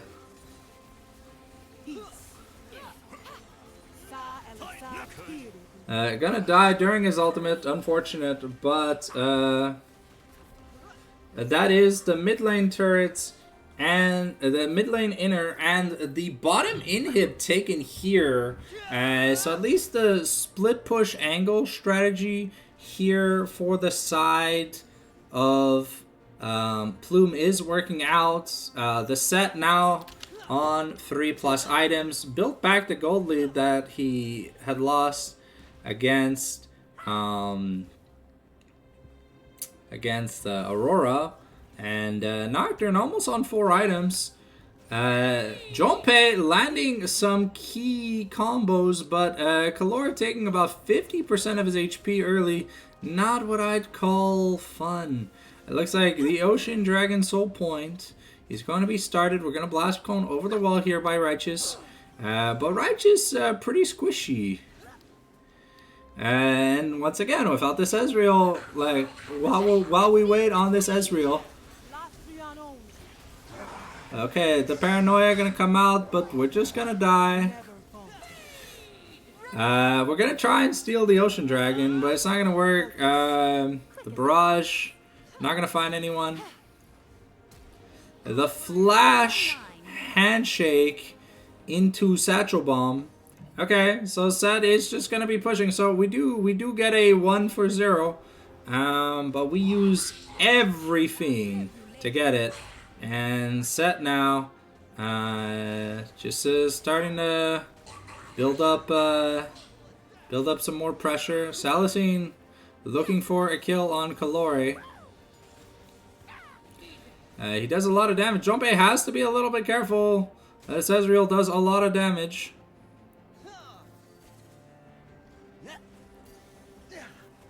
Okay. Through the looking glass. Busted heads. Open your mind. Okay, doing a decent amount of damage, but just gonna die at this point. There's nothing to take on the map, but the gold is even now. Yeah, Nocturne really... Okay, Nocturne finally getting his level 16. Took him like a really long time. And we're... Why? H2O getting caught out again.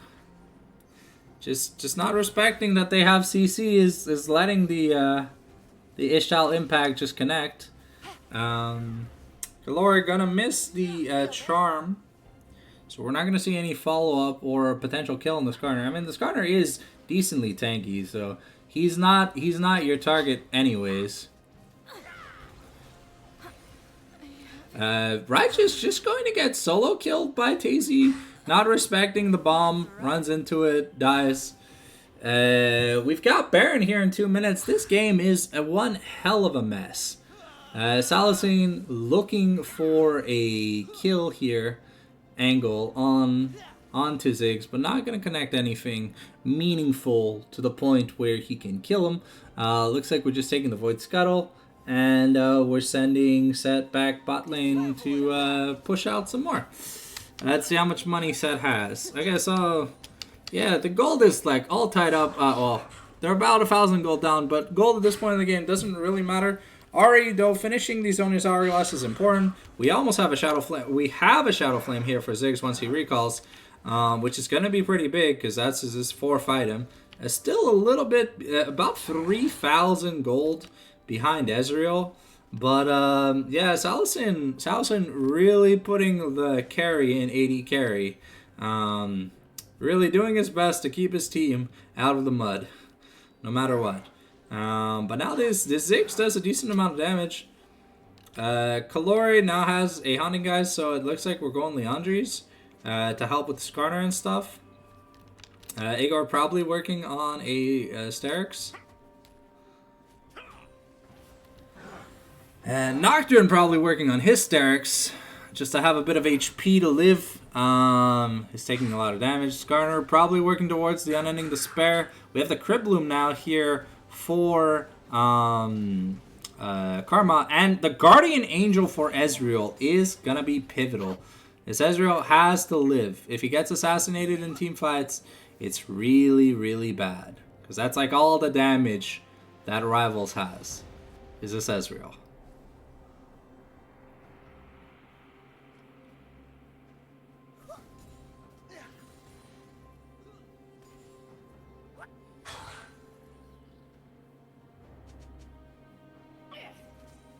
And Nocturne is resetting at 1,600 gold, and that's the Sterix finish for Nocturne. So Nocturne a decent ways ahead of the Skarner, funnily enough. Serpent's Fang not finding much utility this game though. Would have loved to see like a Death's Dance or something, because I don't think the shields are that impactful. I guess for Skarner, but I mean, if we're building an item to kill Skarner. The Kalori gonna find Death Knight, the Paranoia, and Death Knight. Death Knight just gonna get exploded on. We gotta be careful. Salicine does a lot of damage. The teleport from Aurora is coming. The impact is gonna miss.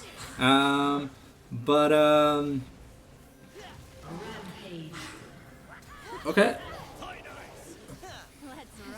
Okay, Ahri gonna find a pick onto Aurora.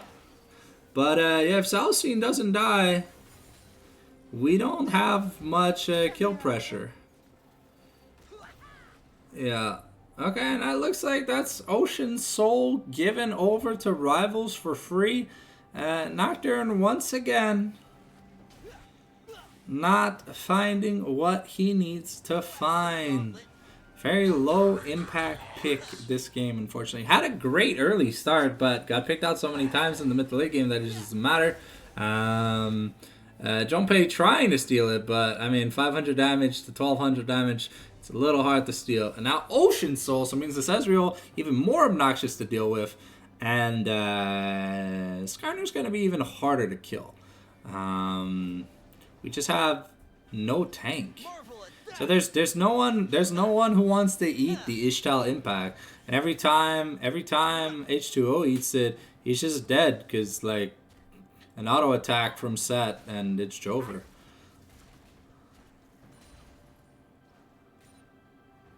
Yep, Tazy now working towards probably his death cap, trying to do as much as he can, but this game, like, he's not playing an AD carry, he's playing an AP carry, so.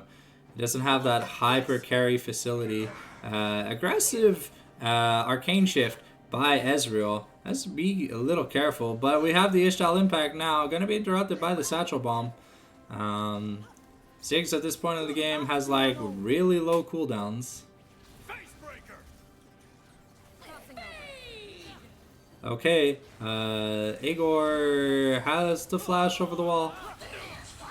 Unfortunately, not gonna find anything. And yep, that's just Igor gonna die once again. Fortunately, this set pick really not putting in any work this game. Outside of like, oh, okay, Death Knight getting caught.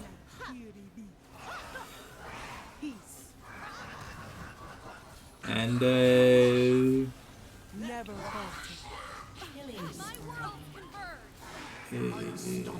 yeah. Okay, well, Kalori is trying to split push to a game 3, but I don't think it's gonna work. I mean, they seem. Okay, Kalori should keep pushing.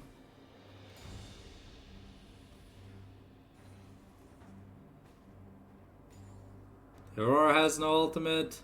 We have to try and get something at this point because like the gold might be tied up, but this Ezreal is just putting in too much work. We're also just all-inning the Renata and the Karma at this point in the game, so it's the feels Batman moment when the Ezreal is just there to free fire the entire game for free, never being focused. He's only died 3 times, but those are the only times we focused him. If we focused the Ezreal, we'd be able to win team fights. But now we have the Leandries on Kalori, so he has 4 items now. But yeah, Lux also finishing her Shadow Flame, now working towards the anti-heal item, I think the Morellonomicon. Skarner has about another 2,000 gold, so that's his unending despair. If you thought Skarner was unkillable now, well, now he has an item that allows him to heal based on the damage he takes. Okay, Aurora on 4 items, but the Between Worlds haven't been the most amazing. Righteous had a much better game here on Gnar, and honestly, I would have loved to see a Gnar in this team comp. It would have done so much work, and he played it so well, but I guess he didn't want to play Gnar into set. Looks like we gotta be careful. Salison just sitting here, taking the turret for free. And every time he lands a Q, it basically heals to full. Heals 100 HP every time he lands a Q. That's building up the Bloodthirsty shield. And we're looking at an Elder flip at this point. We've thrown too many opportunities out the window here. There's just not much. There's just not much we can do. Eyesight is basically unkillable at this point in the game. Same thing with Salison. Aurora does a lot of damage now. I mean, Ari is just falling behind. Kalori. Okay, so we used the paranoia. We used the paranoia to find a pick. But the Lux ultimate not gonna find anyone. We're truly just looking to get a split push win. Well, I mean, with Ziggs we have enough wave clear to do stuff, but we've got Elder in a minute, and yeah, we're not gonna be able to push more than that.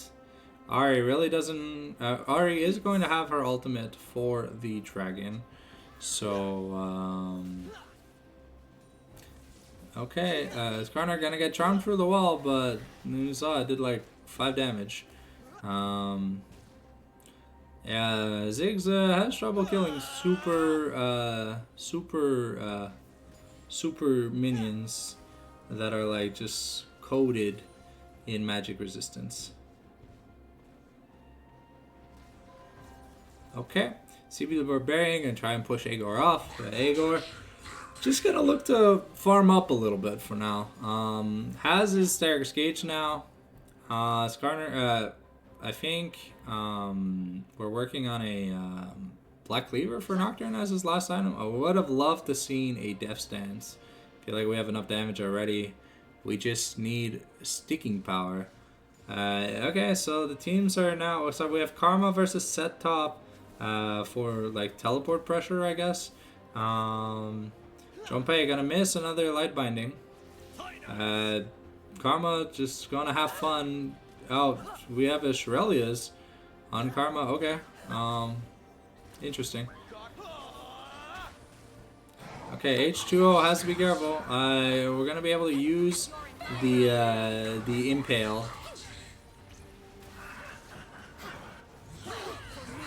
But now Kalori gonna get hand shook, and yeah, Salicin just gonna win the 1v1, and Skarner W gonna be enough. Agor just gonna die once again. A nice W, but yeah, that's a Q, and Agor's dead. 60-second death timers, a free Elder. Yeah, Plume here with a very disappointing, I'm gonna call it, it's gonna be 0-2 for Plume. Rival's gonna take an easy 2-0. I guess this is the level of the Tazy flashing over the wall, unfortunately, and okay, we're gonna try and steal the Elder, but we're not gonna find it. Salicin now looking for the Ziggs. The Ziggs is the key to the wave clear.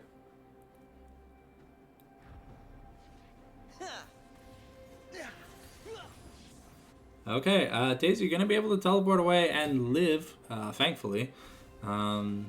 Death Knight just pushing in the top lane. Gonna get ulted by Nocturne.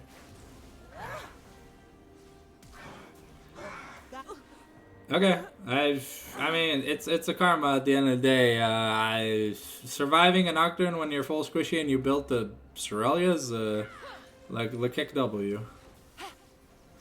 Okay, we're going to get a play onto the Skarner, but it doesn't care. But the thing is, we don't have grubs. Oh. So okay, so Renata's just gonna die, but Aurora is looking to take a turret.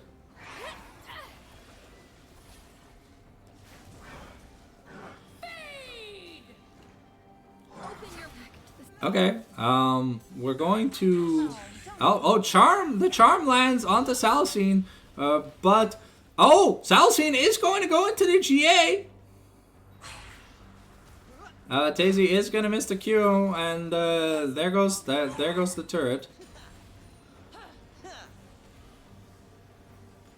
And yeah, at least we got the GA off the Ezreal and the barrier, but I don't know if it's gonna be enough.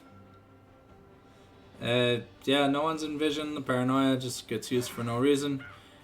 We do have the Black Cleaver now on Nocturne, so he's full build, but I honestly would like to see something better than a Serpent's Fang, but I don't think at this point in the game it's going to matter.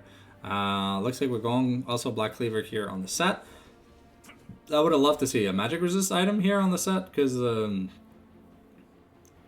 like I think a Death Stance would have been better here for set for damage mitigation. But we have now the Zhonya's finish here for Tazy. And we have the Blighting Jewel for Ahri. So we're getting to the point in the game where the builds just don't matter. Ezreal sold his boots for a Maul Malmortius because he is that rich, but he is very slow. Paranoia going to find this Ezreal, though. There's no GA. And he is going to die! A really big fumble here. Kalori is not going to die. But, yeah, we don't, like, where's our damage? Yeah, we had the damage to kill Ezreal, but then we didn't have the damage to do anything else. We used everything. Okay, we need a good set R. We need a good set R. Where was the set ultimate? Why was it not used? Unfortunate. I mean, like, I just feel like Ego is just not playing this game. Like, we've seen, like, one set ultimate this game, and it did nothing. If you just set ult there with the Lux Q, it's just like basically one-shot the enemy team. Okay, and now Righteous going to find Agor once again. We'll see if Righteous is able to kill Agor. Junpei is making his way up. Okay. Okay, the Sterix has been popped. The Between Worlds is active. Going for a ride. With eyes unclouded. Okay, well, I mean... Aurora just bunny hops away. We got Kalori taking a wave. But yeah, without this Ezreal, okay, I mean, we do have Leandris on the Aurora, so at least there's a bit of percent damage. But I don't believe we're gonna have Lux ult or Ziggs ult. Nope, yep, that's second Baron this game. So are we going to the second Elder flip for this game? This game is ridiculous. Like, the amount of, like, Zed is dead for like 40 seconds, but we have like no siege power. Come closer. Focus.